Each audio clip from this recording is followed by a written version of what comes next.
Well, eventually I became involved in politics.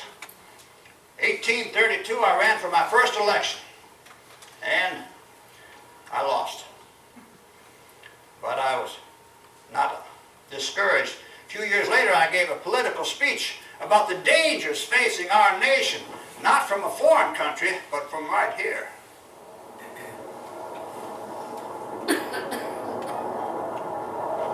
At what point, then, might we expect the danger to approach? I answer, if it ever reach us, it must spring up amongst us, and not from abroad. As a nation of freemen, we must live through all time, or die by suicide.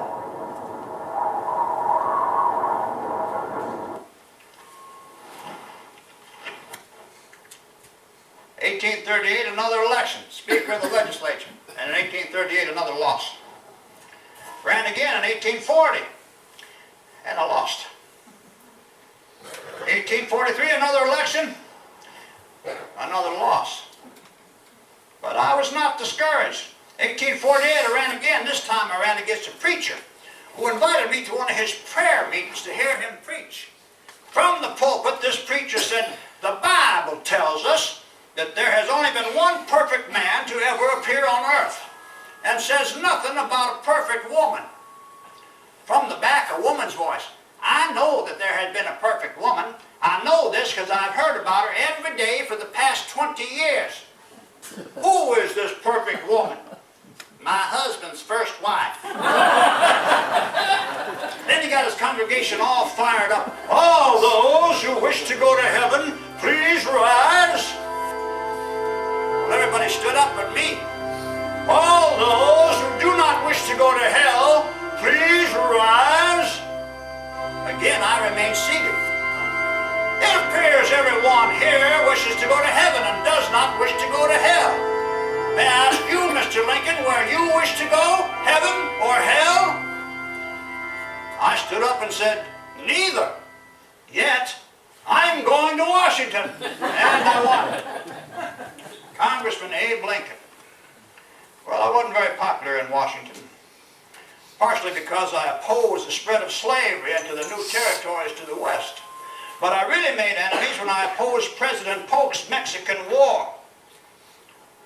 The president has said this war was started when Mexican troops shed American blood on American soil. I demand that the president show us the exact spot on the map where this occurred. He cannot, for he knows full well he sent American troops into the middle of a Mexican settlement, and that's where the first blood of this war was shed. I cannot support this war. The president is only seeking military glory, that attractive rainbow that rises in showers of blood.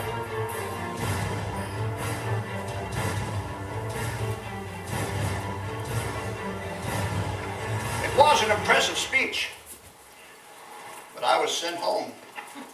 Back in Springfield, I was unwelcome in Washington and branded a traitor at home. But I ran again and lost in 1854. 1858, so folks thought I was washed up in politics, but no, I decided to run for Senate this time.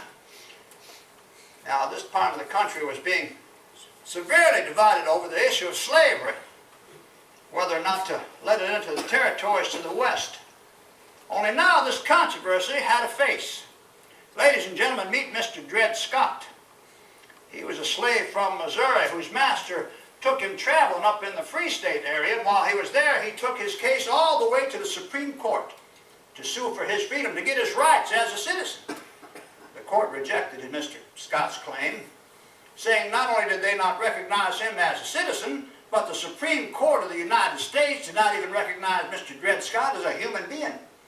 They said he was merely property of his owner, like a horse or a cow. I could not abide by this. This was the backdrop for the famous Lincoln-Douglas debates of 1858.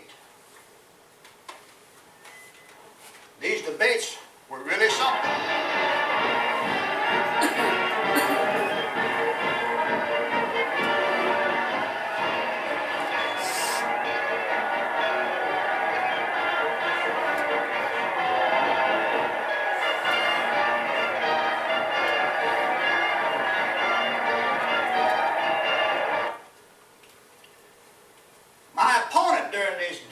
was Senator Stephen A. Douglas, a former judge. Now, Judge Douglas would prance up and down the platform, waving this Dred Scott decision in front of my face, saying, "This is the law of the land."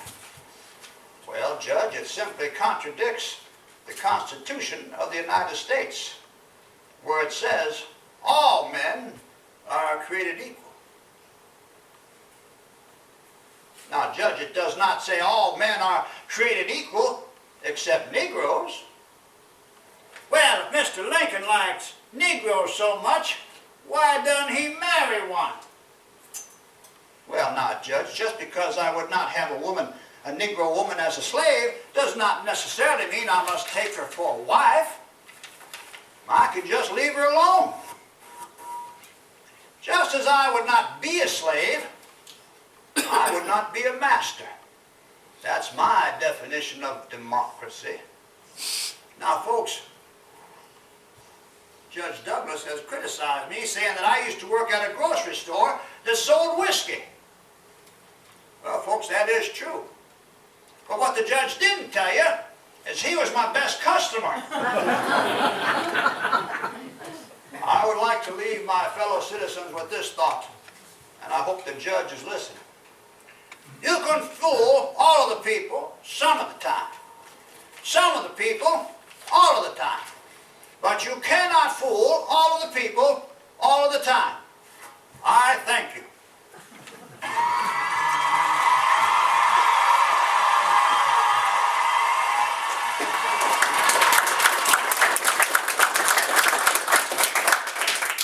Well, I lost. But these debates were so famous that folks were trying to tell me that I should run for president. Imagine that. Abe Lincoln, a sucker like me, president. But I had to admit the taste was in my mouth a little. Now, the southern states weren't very excited about any Abe Lincoln getting elected. Why, they said if Abe Lincoln were to be elected, they would leave the Union and form their own country. Perhaps they were thinking about this speech I gave.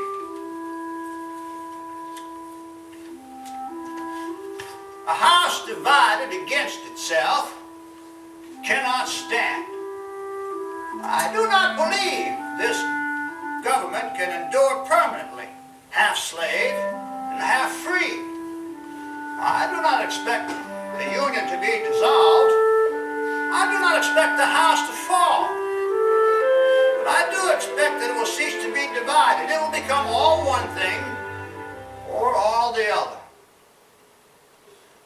Well, the South followed through with their threat. I was elected in 1860. Here I was, President of the United States. Only they were no longer united. They were severely divided. It was now time for me to make my first speech as president. Half the nation wanted war. What could I say to pull the nation together?